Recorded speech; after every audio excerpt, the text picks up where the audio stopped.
மக்களே இப்போ நம்ம பார்த்துட்டு இருக்கிறது பார்த்தீங்கன்னா, நேத்து நடந்தது தான் மக்களே. அந்த டாடா நகர் எர்ணாகுளம் எக்ஸ்பிரஸ்ல தீ பிடிச்சதுன்னு நேத்து நம்ம ஒரு வீடியோ போட்டிருந்தோம். எல்லாருமே ஆக்சுவலா பார்த்தீங்கன்னா, நேத்து எல்லா நியூஸ்லயுமே இதுதான் வந்து ஒரு பீக்கான விஷயம். பார்த்தீங்கன்னா, வண்டி வந்து டாடா நகர்லேருந்து வந்துட்டுருக்கும்போதே இந்த சம்பவம் நடந்துருச்சு மக்களே. நேத்தே அதுக்கான கிளாரிட்டியான ஒரு வீடியோ போட்டிருந்தேன். பட் இப்போ வரையுமே இன்வெஸ்டிகேஷனை பொறுத்தளவு எந்த ஒரு அப்டேட்டுமே வரல. பட் நெறைய பேர் நம்ம சேனல்ல எக்ஸ்க்ளூசிவான வீடியோ போடுங்க அப்படின்னு சொல்லி கேட்டிருந்தீங்க. ஸோ இதுதான் வந்து அந்த எக்ஸ்க்ளூசிவான வீடியோ பாருங்க. பயங்கரமான தீ மக்களே!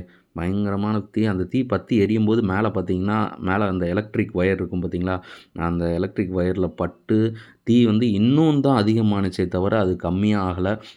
ரயில்வே எவ்வளவோ நமக்காக பார்த்தீங்கன்னா, சேஃப்டி மெஷர்ஸ் எடுத்திருக்காங்க. பட் நம்மளும் நம்ம சைட்லேருந்து பாதுகாப்பா இருக்கிறது நம்ம சைட்லேருந்து முக்கியம். நேத்து பார்த்தீங்கன்னா, விஜயவாடாவ சேர்ந்த ஒரு பெண்மணியோட உயிர் போயிருக்கு இந்த விபத்துல.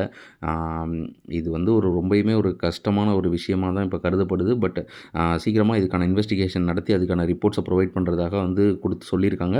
ஸோ கண்டிப்பாக அதுக்கான ரிப்போர்ட்ஸ் வரும்போது நம்ம சேனலில் அதை எக்ஸ்க்ளூசிவாக போஸ்ட் பண்ணிடுறேன் மக்களே.